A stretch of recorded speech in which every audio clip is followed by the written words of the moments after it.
Hello everyone, welcome to a brand new season of Fish Off the Pitch. I'm your brand new host, Terry Kelly. I'm thrilled to be here. We are in our brand new set.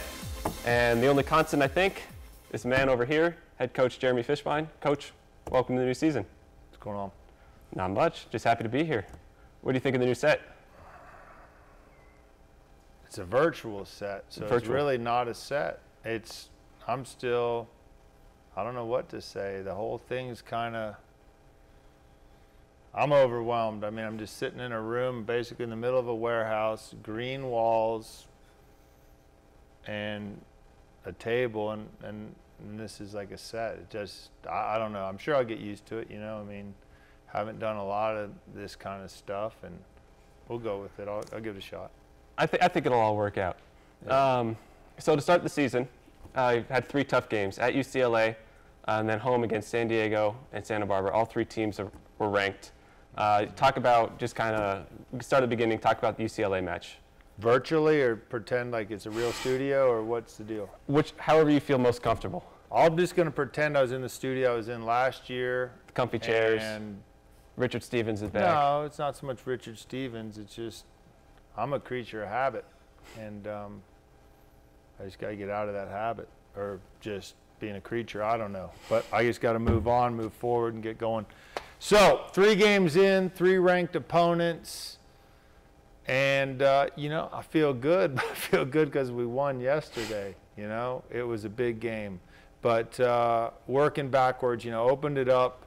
#1 ranked team in the country, UCLA on the road, and I thought we played okay. You know, went out there with a young team, lost the game 1-0, but had good chances. You know, I'm not going to say we were a better team or we should have won, but it was a game where we had chances to win, and we didn't win, and we didn't take those chances. But UCLA was a great team, and it was a good learning experience for us.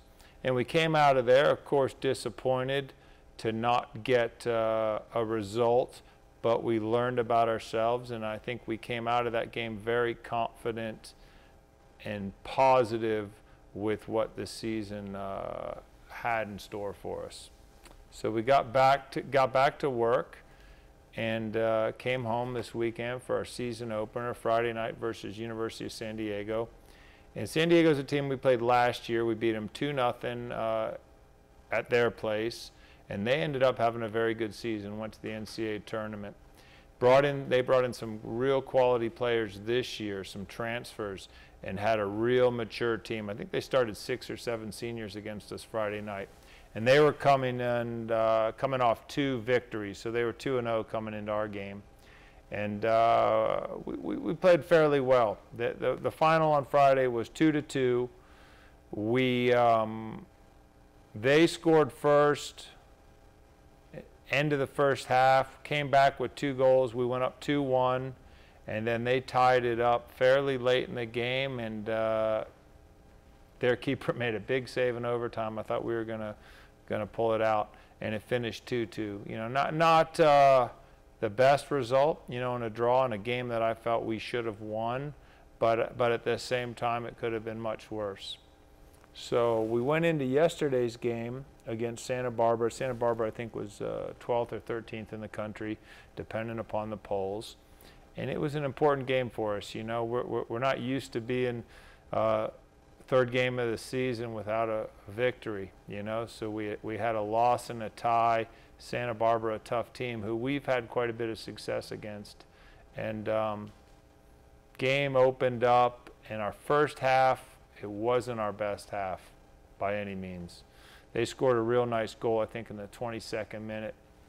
Went into halftime down a goal, and I thought the guys' adjustments were tremendous. Just came out a different team in the second half. Just started winning tackles, beating the opponent to the ball. Our ball speed was a little better, our confidence, and really played ourselves back into the game quickly, and scored 2 goals in the second half, and came away with a great 2-1 victory over a real quality Santa Barbara team. So 1-1-1 on the season. You know, of course, we'd like to be 3-0, but I think we're going to have a really good year, and I feel good about this team, and just the fight we had, And to say we came in as maybe an immature team and weren't sure of our identity, I think 3 games in, we've faced some great opponents, know a little bit more about ourselves, know how good we can be, and the future looks bright for us. You brought up, you weren't sure the team identity and that sort of thing. As part of that, just having such a young squad, you have 19 underclassmen with 15 freshmen. Is that something that, as you mentioned, you'll learn more going through the season? Yeah, of course. I mean, the 15 freshmen is a little bit misleading because I don't know the exact specifics, but a lot of them, how many of them were red shirts last year? I believe 7. So it's 8 first-year players, which is different than saying 15 first-year players. So those guys that were with us last year, while they didn't play in fall games, they trained pretty hard. They know what we're about. But regardless of that, it is a fairly young team, and young in age, but not in terms of experience. I mean, these guys have played big games all over the world, so I'm not going to let them off the hook and just say, oh, they're young and make excuses. These guys expect to win and should win, and that's our job as coaches, in terms of organization and instilling that kind of confidence. But yeah, it's good today, and it's always good when you're coming off a win. But like I said, the expectations weren't to be 1-1-1 at this point. It's to be 3-0. I think that's the mentality of our team. They expect to win every single game. When you were talking about last weekend with San Diego and Santa Barbara, we had 4 goals. They all happened to be scored by the same player, who happens to be our guest later, Chris Wehan. Can you talk about what kind of player he is and just how lucky this program is to have him here? Who's that? Bees. Who? Chris Wehan. The guy from Santa Barbara? Not quite Santa Barbara. Oh, Wehan, our guy. Yeah. We had a decent weekend, I thought. It's okay. Just okay? Could have been better? Could have had 5 goals and would have had 2 wins. No, I mean, imagine Wehan's backs, sore from carrying the team. I mean, he had a phenomenal weekend, 2 goals each game, and, just took his chances. He had a big time weekend, but I think I don't want to evaluate Chris on the goals. I mean, in terms of wins and losses, that was a real telling statistic, but really the measurement of Chris has just been the job he's done as a leader, from the whole summer, and just the responsibility he's taken in terms of making the new players feel welcome. He was incredible at camp, just in terms of being a face of our program and a smiling face and a guy who just cares about people. And that's the special thing about him, is that he's a caring person and a good person. And that sets the tone for our program. And then on top of that, to see that he had such a fantastic start to the season, coming off, a great season last year where there is pressure on him, I couldn't be happier. Just really proud of him, and just a great guy to be associated with. Well, what did you say we bring him out here and you guys can talk a little bit? Let's get Wehan on out here. Back at it with Chris Wehan, player of the tournament, Grange Ashwell Memorial Tournament MVP, 2 goals for the weekend, 4 goals actually, sorry. Quite a weekend, huh? Yeah, it was a good weekend. It was an important weekend for this team. That's one thing I've taken away from this weekend. It was a real important weekend for the team. Good result on Friday. Could have been better. Great result last night.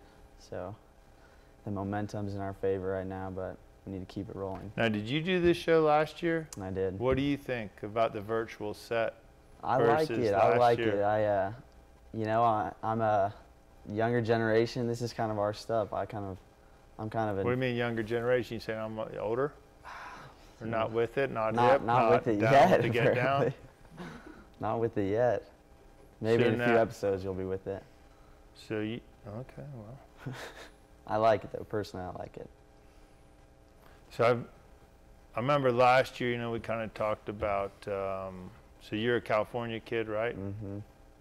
From what, Laguna Niguel? Yes, sir. Is that where they do all those TV shows and stuff? Laguna Beach. Is that where you're from? No, I just missed the cut. Laguna Niguel were just the next city over, so I didn't make any of those shows. Now, did you guys play soccer there, or just surf and go to the beach? And We played beach soccer. and you guys you got a dune buggy or No. skateboard? Yeah. Did you skateboard to school? No.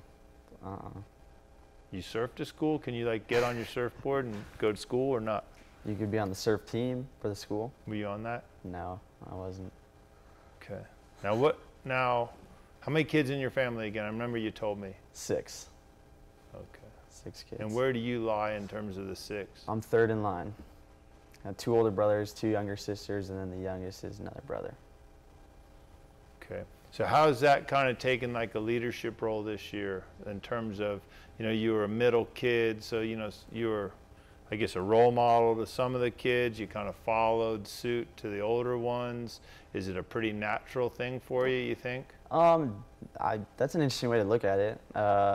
I had 2 older brothers who were really influential in my life. My oldest brother was really into soccer, but really into school at the same time. And he was a really smart kid, so he was always had good things for me to learn on. And then my brother right above me, I played soccer with him for the high school, so that was fun. So I learned from him. I think I was a sophomore when he was a senior playing on the high school team. So I got to experience and learn from him. And then my youngest brother, we shared a room back home, so I feel like a mentor to him. Nice. And so. Now, were you ever a captain on any of your teams prior to New Mexico? I was. I captained my high school team my junior and senior year. Okay. And then my club team, when I was younger, I was a captain, but as I got older, I was playing up. So I was like the youngest guy on the team. So I think it's come pretty naturally for you, and I think you've had some good role models here and guys you've seen, in the past, and probably take away good, bad from everybody and kind of put that together with your own identity. So no, it's been great. And I guess, the thing we talked a lot about was not putting too much pressure on yourself with the leadership role and getting to enjoy the playing and sharing the responsibilities. I think you've done a good job of that. Yeah, there's been great guys on the team that help with so much stuff. And even our younger group of guys, they're not hard to teach. Right. They've been really good from the moment they got here. Great guys, and they love to play soccer, and they're good in the classroom. So it's been easy, but it's been nice having guys around me to help out, because there's so many guys that deserve credit. Yeah, no, it's pretty fantastic group, and like you said, it was a big result, and it kind of just validates the hard work and how good we think we are, because you always think you're pretty good, don't you? Yeah. And you don't always get what you feel you deserve, but I thought we did yesterday. Yeah. So now it's great, 2 goals a game, the last 2 games. I got informed that you were the College Soccer News National Player of the Week for the whole country. What do you think of that? It's special, but it's a team award. Because last night, coming off that win, I scored 2 goals, but really my message to the group was every single player should feel that they were a part of that win more than just the goals and whatnot. There was so many guys that were influential in that game, and everyone, even the guys that didn't get in, were so good all week that they should really feel a part of it. And it's a great award, but it's more about the team. It's a team award in my mind. No, I mean, it's the truth, and that's the beauty of this group. And I think we talk about, we talked about it in the locker room, synergy and just the importance of the community and the fans, and is a win for everybody. And seeing, just the enjoyment, and after the game getting to share that with people, it's pretty special, and it's a special part about playing here. Yeah, and people share how much fun they had and how entertaining it was, and that's the best feeling. No, you sometimes forget that, but we are entertainers, and that's why people are in the crowds, and it is a responsibility, just like it's a responsibility being a great student and being a community member. But yeah, I can't say enough, man. Congratulations. Thank you. And hopefully you score more goals next weekend. Hopefully. I think some guys are going to share in it. I think you've gotten it kicked off, and I think we're going to see quite a few more people put it in the net next weekend. A lot of guys are close. they'll break through. It's going to be good. Yeah. I'm looking forward to getting back to California.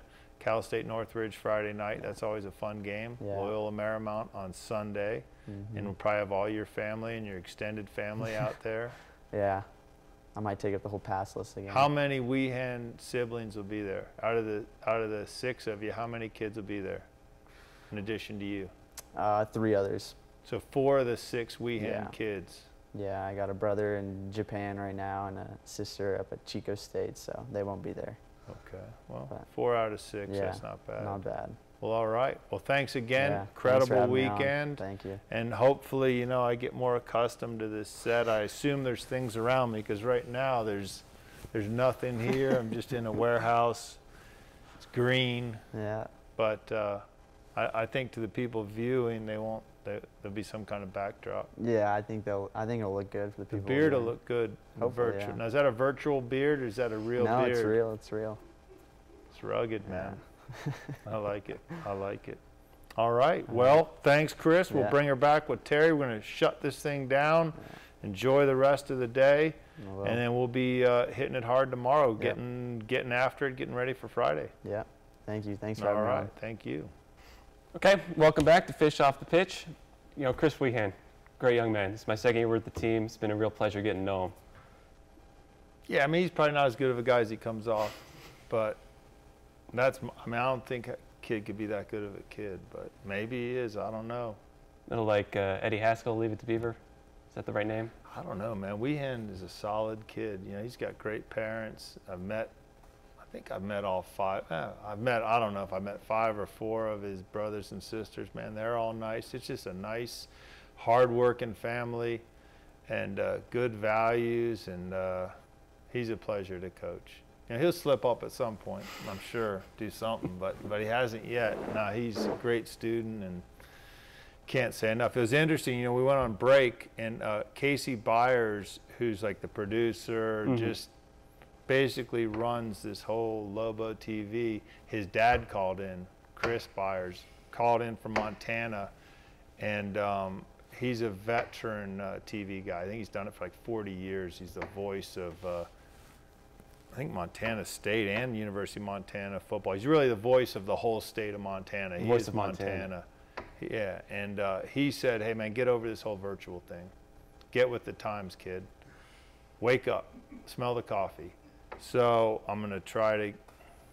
So are you comfortable with it yet? No, but. A couple more shows? Yeah, but Casey, and Casey, we need to get him behind the camera one of these days because he's the man. He runs this whole thing from behind the camera, the computer. Another guy, Big Nate Wilson, Steve. I don't know what they call him, Slimy Steve, but he's a new guy. I don't really know Steve, but we'll get him out here for one of the shows. Nate, Casey, maybe Casey's dad will come into town and give us some tips, and we could get him to host it. You know, there's a lot of challenges to this deal, and people, you know, I don't take this thing lightly, and but it's good. First one, I was a little bit nervous, I'll admit. It's kind of out of sync, but I'll get going, and hopefully this will be entertaining. We'll get some more guys in here, and good news next week when we come on, you know, coming off 2 games in California. We're excited for the trip. Got some guys coming back that have been injured, so I think the team's going to keep getting better and better. Pumped, ready to go. Yep. I'm looking forward to the rest of the season. Several more shows proving on this one. How about that? Yeah, you always got to get better, that's for sure. Okay. All right, thanks. Thanks, everyone. We'll see you next week.